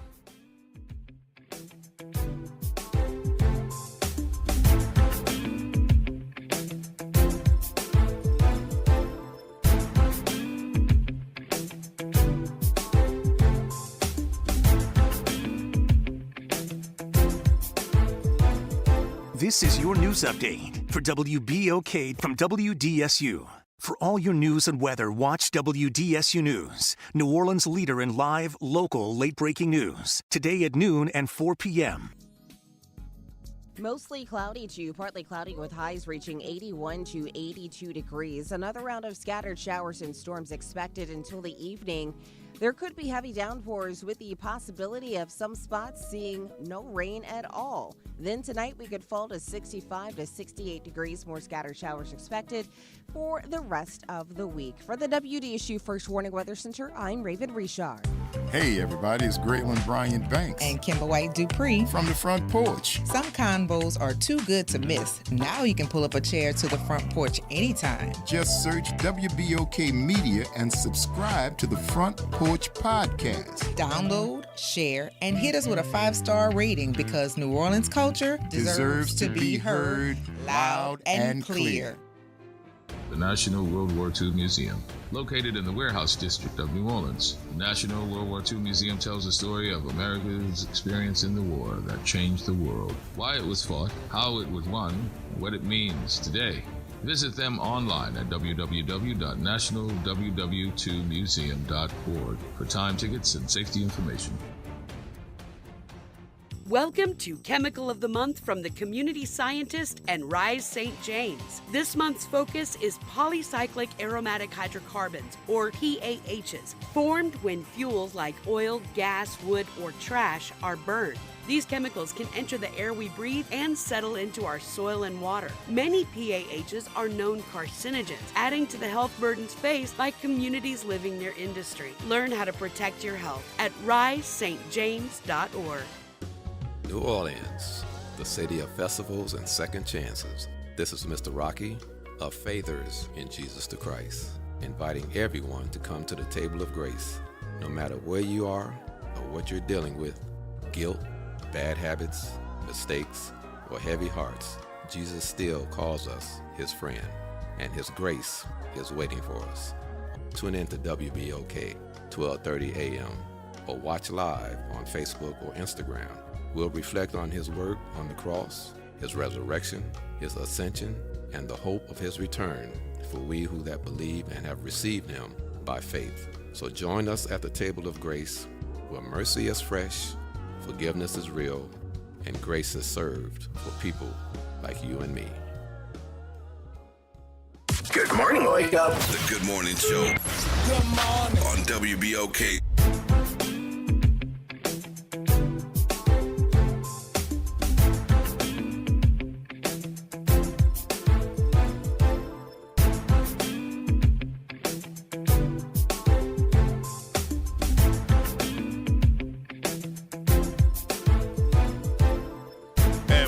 To the Good Morning Show. Eddie Francis in for Will Sutton. Reverend Torrance Sanders is hanging out with us. Thank you, sir. Good morning again. You, hanging out with us as always. So, the UN last week they said, "All right, you know what? We're gonna make it official." They went there. We're gonna make it official. Yes, our Ghanaian brothers. Yeah, they said we are gonna make it official, and we're gonna call it what it is. Talk about that, Reverend Sanders. Yeah. So last week they said the UN General Assembly Hall erupted in applause when it was voted to declare the transatlantic slave trade the quote gravest crime against humanity. Now, what's really interesting, of course, Ghana spearheaded this. It received 123 votes in favor, but this is where the rub is. 3 countries, Argentina, Israel, and the United States, actually voted against it. But furthermore, 52 didn't know what they thought about it. They abstained. Yeah. They abstained. Yeah. And I believe that includes the United, the British government. And so, many people say this, even though it was a resolution, there's no necessarily legal force behind it, but it does carry the weight of the international community officially saying, however many hundreds of years later, that was wrong, that it happened, and that it was wrong, and that it was actually a crime. And so that word crime is the key thing, because if a crime has been committed, then somebody needs to pay for the crime that was committed. Hence, reparations, because we can't lock up nobody now since they're not here. Yeah. But the lasting, lingering impact and effect of the slave trade, which we see economically, socially, and even politically today, is still real. And so how do we repair the harm that exists even to today? And of course, in the last couple of years, several states, California, I believe maybe Tennessee, have had reparations commissions, which is so interesting, though, because here in Louisiana, one of the biggest, along with South Carolina, received the most slaves or the most enslaved Africans over the many years, and yet no reparations study commission in the state where, that was one of the biggest, especially from an economic standpoint. Yes. The banks here in the city of New Orleans were large financiers of the transatlantic slave trade. And of course, we know of the plantation economy here, from sugar and other things based and built on our backs. And so I could go on for days about this stuff. But so this was done, in South Africa when they got their freedom. They had a truth and reconciliation commission. We've never had a truth or a reconciliation. Neither one. in the United States. In fact, right now we're in the midst of a mistruth. Yeah. Propaganda, almost denying that through the attack on DEI that that the need even ever existed for repair to be done. Yes. And so we are so far, which explains why the U.S. government voted against this resolution, which makes so much sense. The timing is interesting to me. The timing is very interesting to me, because when I saw it, the very first question I had was, why now? That's a good question. And that is something that I found extraordinarily interesting. Is this something that would have happened I mean, how long has this discussion been happening? That's one question. That's the question. I don't know. I was surprised. I mean, I hadn't heard anything of it up before, and there was like boom, all of a sudden this is happening. So it's amazing. I mean, I want to look into it further and see. But it's amazing. I remember after Hurricane Katrina, I really wish I could remember the group, and I know somebody in Facebook is going to remind me of who it was, but there was a group after Hurricane Katrina that got together and wanted to bring the U.S. government to task for human rights violations for the way people were treated after the floods. Yes. In fact, I believe there was testimony that was given. At the UN. Yeah. I believe, I'm not certain about the group and everything, but that there was talk about that. Malcolm X, though, that was one of the things he was working on when he split with the Nation of Islam and the Organization for African American Unity, OAU.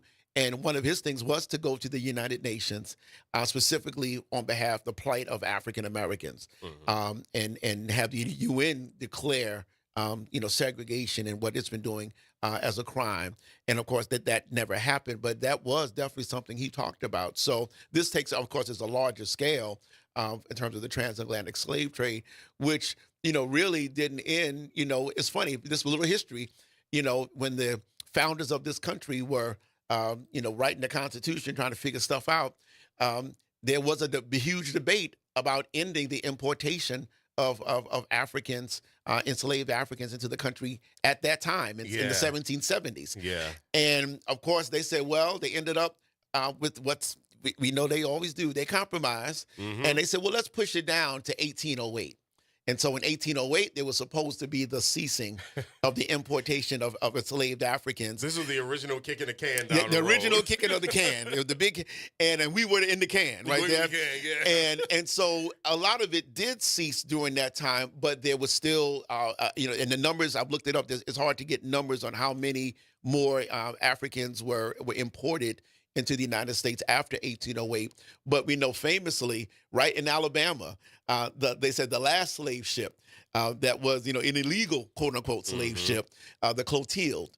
And they brought it in, they brought Africans in near Mobile Bay in Alabama, modern Alabama. And the descendants of those people started a place called Africatown. And which still exists today. Yeah. And of course, that ship was recently found because they burned it because they didn't want the evidence. And they burned it and it sank. But it was recently found. And so we have even, we know that was just testimony to the fact that it was still continuing.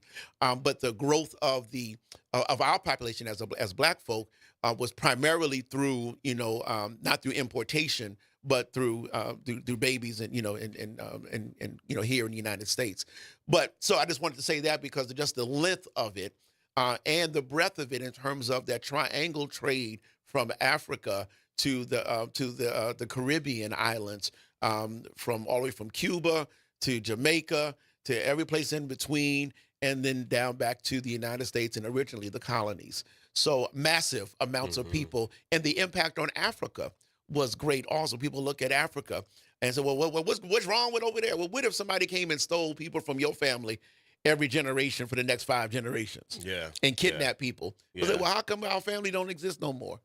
Well, that would explain it, right? So we have that. And then, of course, after the slave trade ended, then the Europeans went into Africa and colonized it for another 100 years.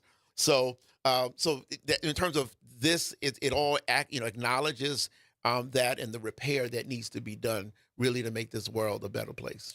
Well, and then you have to take a look at things like I remember how mind blown I was. I saw this constitutional attorney by the name of Jeffrey Rosen at the New Orleans Book Festival, and he did he quoted something that Patrick Henry said, one of the founding fathers of the country. And I found this actually online, that Patrick Henry was having a communication with an abolitionist. And Patrick Henry, and I don't remember the exact way he said it, but basically Patrick Henry said, I know slavery is wrong, but it's going to be a really big inconvenience to me. and he actually used the word inconvenience. Like it isn't, but I simply cannot do without the inconvenience. And that just tells you so much about the mentality of the founding fathers. Yes. That they said, oh, yeah, we really should end slavery. This really is a bad thing, but yeah. look at all this money we could be making. Why would we? No, we got to keep doing this. And I think that is probably, that quote to me was the most damning thing and really, really helped me understand the actual mentality of the founding fathers. Yes. And so, yeah, so there we go. The UN say, yeah, we got something to say. Yeah. But Southern University also has something to say. And Southern University has gone to the state of Louisiana and said, yeah, where's my cut? Yeah. Well, right now in the legislature, the Southern University system has made a request for $19 million as a one-time payment. And I'm forgetting exactly how they said that would be used. But I think, for upgrades in terms of infrastructure and technology and what have you. But this is based upon a letter that under President Biden was sent to all the various states where they did an analysis.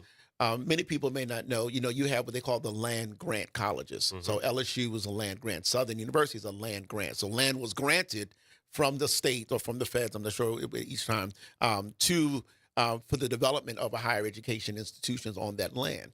So it was called the Morrill Acts, Morrill. So there was two Morrill Acts. The first one, which basically was for the white colleges or to develop white colleges. And then there was a second one after the Civil War for the development of black colleges. And so, but historically, the black land grants received far less than the white land grants. And so the study that even the federal government did, it only went back to I think the late 80s or 90s. And they compared and said, hey, for Louisiana alone, Southern University system is owed $1.2 billion with a B dollars when you compare what LSU received.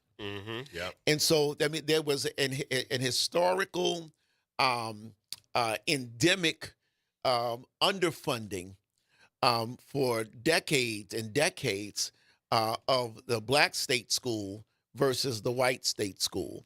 And this is not only for Louisiana, it's throughout several states throughout the country. There was only a few where this did not occur, a few states, but for most states, this occurred.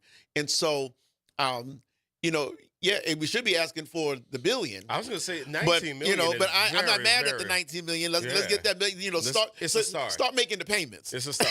It's a start. Look, if this is the payment plan, then that'd be good. Yeah, that's a start because there's actually a book about this, a really good book about this called "The State Must Provide: The Definitive History of Racial Inequity in Higher Education." And that is by an HBCU alum by the name of Adam Harris. He wrote for The Atlantic, or I think he still writes for The Atlantic. Okay. He's an Alabama A&M grad. But he wrote about this, about how this happens. Also, Yeah, and actually, I have a chapter in a book that just came out last year. The book is called Persisting Challenges of Racism in Contemporary Society. Oh, wow. But my chapter is actually on racism and education, and it's called Disparities in Opportunity. But it's called, that's the long title, but it's in a textbook. And so I didn't talk a whole lot about this topic, but I traced historically the racism in education from public education, K-12, and into higher education. So, there's a lot of information on this. Yeah, the Adam Harris book is really good. I read it last year. And a lot of people may not realize this, but a Dillard alum actually helped deliver some money to HBCUs in Maryland. Michael Jones, who's the chair of the Board of Trustees, he actually worked alongside the Lawyers Committee for Civil Rights under the law to represent all of the Maryland HBCUs, the state HBCUs, Morgan State, Bowie State, Coppin State, and UMES, Maryland Eastern Shore.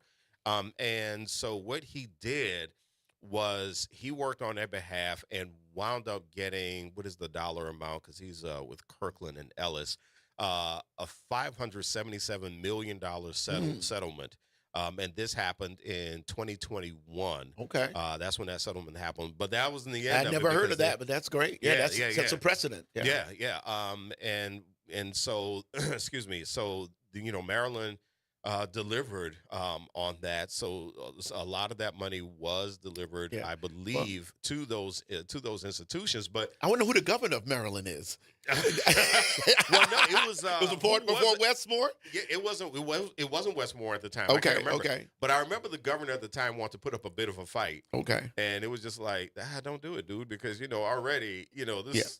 This already doesn't look good, Tennessee State is doing the same thing with the state of Tennessee. They're going to the state of Tennessee and saying, "Give us our cut." Yeah. And I believe that Alcorn State, Jackson State, and Mississippi Valley State, I think they have been doing the same thing in Mississippi.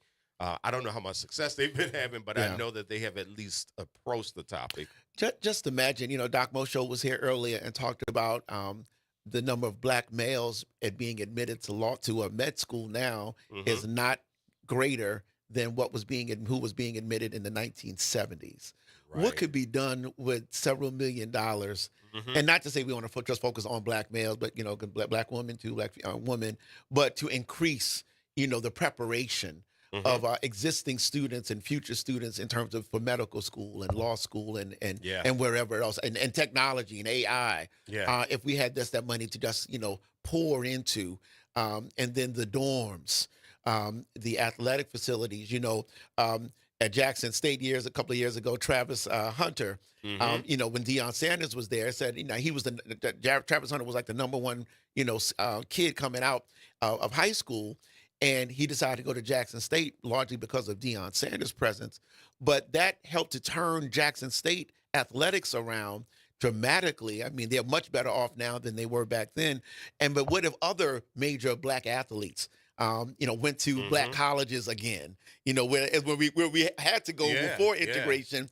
But I mean, because now you look at the Final Four, bunch of black athletes, and so it's just like, but they're not going there partially because there's not the resources. They don't have the resources. They don't have the facilities. All that good stuff. And so, and that's a great point, because part of that Maryland situation was there was a duplication of academic programs.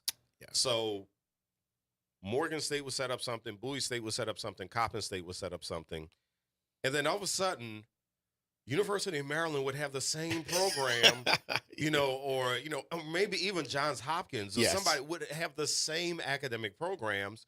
And you have a lot of stories of people from, HBCUs who have said, well, we came up with this really innovative program, and then we went ahead and we went to a conference.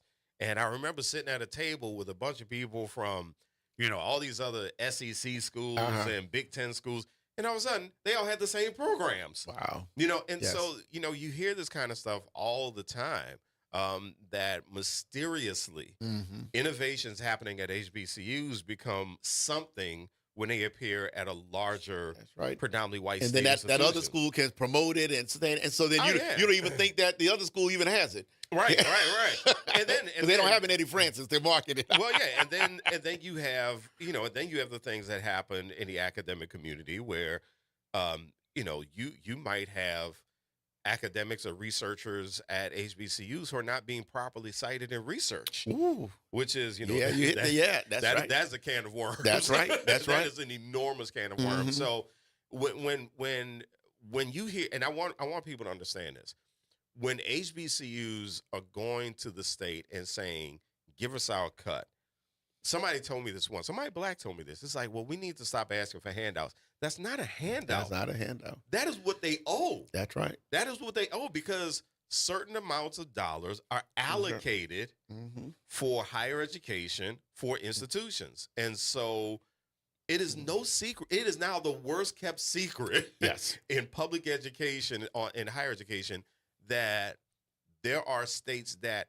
where HBCUs are, the states are absolutely, without a shadow of a doubt, unashamedly shortchanging HBCUs. Yes. And there is an amount they are supposed to give, supposed to allocate. Yep. And they're not doing it. It's kind of like, that's one enough so people can really kind of relate to it with the road home.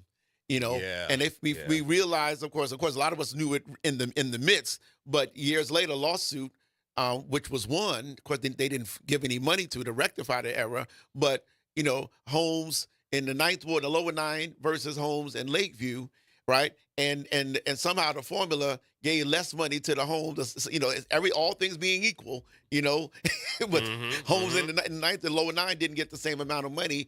And of course they sued, and it was like, yeah, you're right. The formula was jacked up. It was in favor of the white community. And yet nothing was ever done. And so it's the same thing here. It's like the same program, but it produces different results for different people.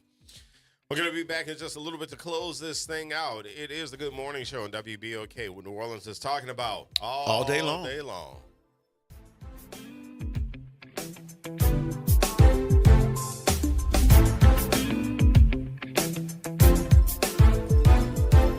Hoops, Heat, The Truth, on demand. Ball Don't Lie is now live on all podcast platforms. Tap in, search WBOK Media, find Ball Don't Lie, and bring the fire with you wherever you go. Download, share, and leave that 5-star review, because the game doesn't stop when the show ends. LifeCare provides valuable whole life insurance to cover final expenses such as medical bills, burial costs, and unpaid debt. A final expense insurance policy is fast, easy, affordable life insurance that's available to anyone between the ages of 50 and 80. No medical exams, no lengthy questionnaires, and no waiting period. The application process is quick and easy. You can even apply without having to undergo a medical examination. Just answer a few questions and we'll do the rest. With the average funeral cost skyrocketing to $11,000 and Social Security only paying $255, you need simple, affordable peace of mind for you and your whole family. Don't leave behind unpaid expenses that, if left unattended, will burden your family tremendously. Benefits include a guaranteed premium that will never increase, a guaranteed cash value, and a guaranteed death benefit that can never decrease. To find out how you can get final expense insurance with a guaranteed lifetime rate lock, call LifeCare at 800-571-9955. That's 800-571-9955. 800-571-9955. New Orleans is built to host, and at the New Orleans Ernest N. Memorial Convention Center, it is where big ideas, major events, and careers come together under one roof. As the 6th largest convention center in the country with a team recognized as a national top workplace, we are proud to power the events that keep our city moving forward. Our staff of more than 450 brings nearly 3,900 years of combined experience, an average of almost 9 years each. If you're looking for a robust benefits package, career stability, and opportunity, visit mccno.com to explore open positions today. Good morning, Wake Up. The Good Morning Show. Good morning. On WBOK.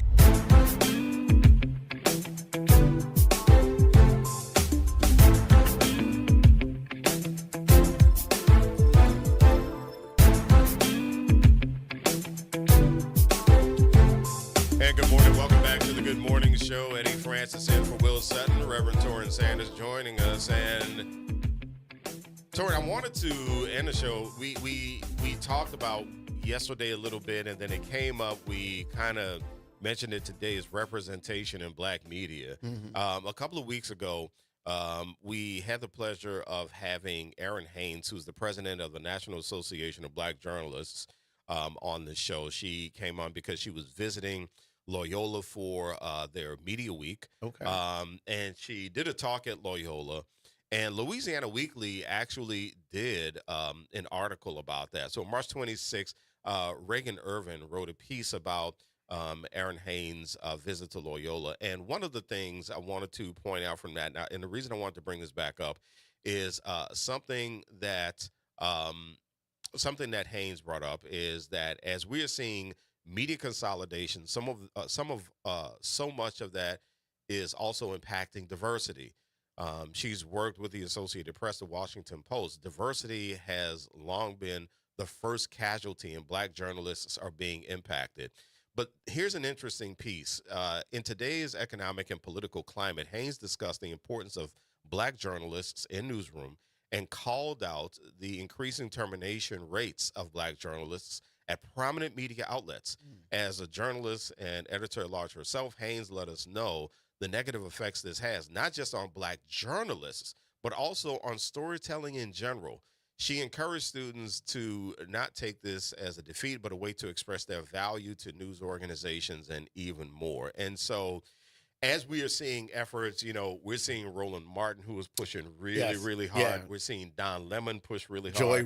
Joy Reid, who is pushing really hard. Yeah. Joy Reid. One thing I have to say about Joy Reid, it looks like the rawness of the moment has kind of worn off with her, and she's kind of leveling off right now. Yeah, I think she's doing all right. She has a great audience. She's doing all right. She's doing a great audience, and her commentary is just it is great. She's brilliant. Yeah, it is just, man, it is something else. And I forget she was at Harvard at the same time as somebody, and she just kind of she dishes on them all the time. Yeah.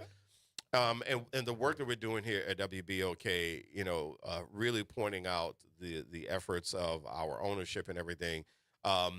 It is, keep demanding, for the listeners, keep demanding the voice of Black media. Yes. Keep demanding the voice of Louisiana Weekly, the New Orleans Tribune, Data News Weekly. Keep demanding those voices, because more than ever, for us to tell our story in our language and our way from our perspective is extraordinarily important. One of the things I love to do with my weekly radio show is I love to try to report about what's happening specifically at our HBCUs, because having sat in that seat as a PR guy, as a marketing guy, I know what it's like to tell your story and it just goes out in the wind. Yeah. And nobody wants to help you tell that story. And so, I definitely appreciate that we just had this conversation about understanding why Southern is going to the state and saying, give us our money. Yes. And you're not going to hear this conversation. You're not going to hear that conversation any other way on any other type of platform. That's right. And these schools are needed. I know when I first came down here, and I was at Tulane working on my master's degree, and I had a white roommate who had just graduated from LSU. And he said, kind of like what Dr. Mosher said earlier, he said, well, why do we need those Black colleges? He was like, you can come to ours. And that's how he told me. Oh, yeah. I said, because you refer to it as ours, as yours. Exactly. I said, exactly. I said, so, and that was like my first week with him. I'm like, wow. I'm like, and you just come from Howard. Yeah. Oh, yeah. So and I know that had to be people something. think I'm radical now. I was real radical then, And so I was like, huh? I said, okay, where have I come? Was that almost the grand opening and grand closing of your master's program? Yeah, no, he was okay. We made it through. But yeah, that idea, that attitude still exists. Yeah. And people don't understand the history. Even like my church, we exist because we left, just like with the AME Church, our founders left a segregated worship church, Coliseum Square on Camp Street, and said, we're tired of this in 1858, and set up another church where they said they could worship freely. And so they said, why you need a Black church? Well, we didn't need one, but because y'all didn't want us in yours, right? Then we created one, so it's we hear it over and over again. But anyway, hey, it was great to be here this morning. Yeah, man. So did I scare you away? You coming back tomorrow? I'll come back one more time tomorrow. All right. I know you didn't have anything better to do. I'll be back tomorrow too. Hey, thank you so much to the Facebook family, the folks who checked us out on YouTube and also on Instagram. Coming up next, we have the Front Porch, and they are going to promise. They're going to promise a good time. They do every single day. I believe in that, and I believe in them. All right, I'll see you tomorrow. Thank you so much. It's the Good Morning Show. Coming up next is the Front Porch on WBOK, what New Orleans is talking about all day long.